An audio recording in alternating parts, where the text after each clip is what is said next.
Es historiador, sociólogo, columnista de La República y uno de los más influyentes intelectuales hoy en el Perú. Y acaba de publicar Una alucinación consensual, un libro sobre las redes sociales, cultura y socialización en Internet. Tenemos el lujo de tener aquí a Nelson Manrique. ¿Cómo estás, Nelson?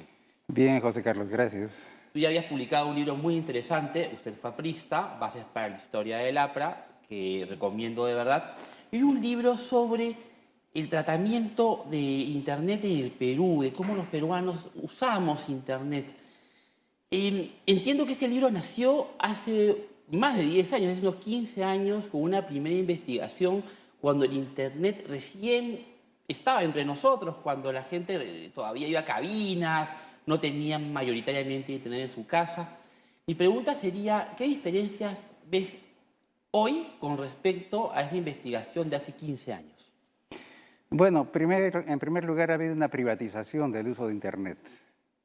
Fue decisiva la difusión de las cabinas porque éramos uno de los países con menos ingreso per cápita, no Ujú. teníamos infraestructura, no habían computadoras en casa, muchas casas no tenían línea telefónica Y era y carísimo además era tener muy caro. Internet, pues, ¿no? Las cabinas permitieron la difusión. Eso ha cambiado y ahora las cabinas ocupan un espacio más bien marginal. En el interior siguen teniendo peso y en muy pocos lugares populares en Lima, pero el acceso es privado, ¿no? Y eso cambia la manera de utilizar porque las cabinas serán un espacio de socialización para los jóvenes. Internet puede ser, tú has dicho, no es buena ni mala, es una herramienta. Llegando desde eso, ¿cómo usamos los peruanos el Internet? ¿Lo usamos como un medio de inclusión o de discriminación? Hay de las dos cosas. Comienzo por la discriminación. Internet, como cualquier herramienta nueva, profundiza la discriminación, la exclusión de aquellos sectores que no tienen los recursos para incorporarse. Ujú. Quiero decir que el acceso a la información privilegia la situación de quienes pueden acceder en desmedro y en desigualdad relativa para los que no tienen acceso, ¿no? Ujú. Por el lado positivo, ha permitido democratizar una serie de cosas. Hicimos dos encuestas, una primera el año 2001 y otra el 2011. Una de las comprobaciones sorprendentes es que la gente utiliza más Internet para buscar información, para estudiar que para jugar. Hay el prejuicio que los jóvenes se meten a Internet a jugar, a Para disparar chatear, cosas, ¿no? hay Sí. todo eso. Pero el uso dominante, y otra cosa importante, ¿no? Internet ha crecido fundamentalmente como una tecnología de clase media. Ujú. Los dominantes son los estamentos de clase media, muy acomodada, clase media baja. Pero ahí ya comienza a difuminarse, Comienza digamos. comienza por la instrucción, ¿no? Es decir, si tú ves la gente que tiene primaria, casi no usa Internet. Ujú.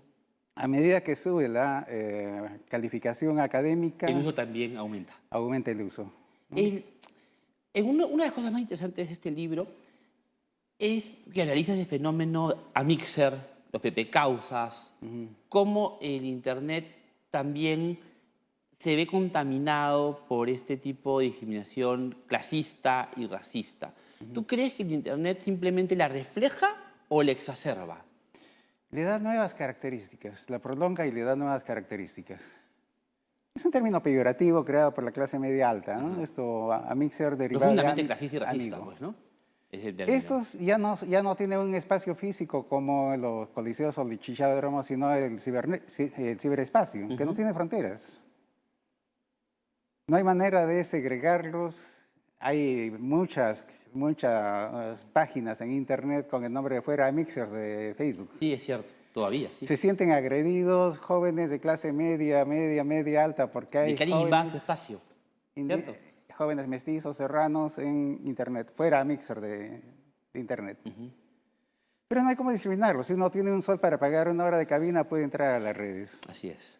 Entonces, hay que marcar simbólicamente la distinción, la discriminación. Y eso lleva a una exacerbación virulenta de los ataques verbales.